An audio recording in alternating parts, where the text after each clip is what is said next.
Gusto natin i-call out yung 18 na pumayag i-dribble at ibalik yung impeachment complaint. Kasi nga ang panawagan naman natin klaro, dapat si Sara Duterte litisin na agad-agad. Nagtungo kanina sa Senado ang ilang grupo tulad ng Akbayan, Magdalo, Tindig Pilipinas bilang pagprotesta sa ginawa ng mataas na kapulungan ng Kongreso na pag-remand ng impeachment case laban kay Vice President Sara Duterte.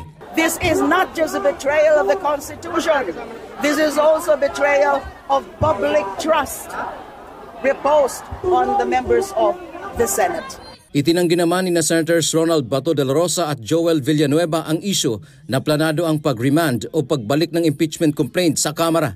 Pero scripted. Sutukan na nga si Senator Robin Padilla at saka si Senator Joel Villanueva.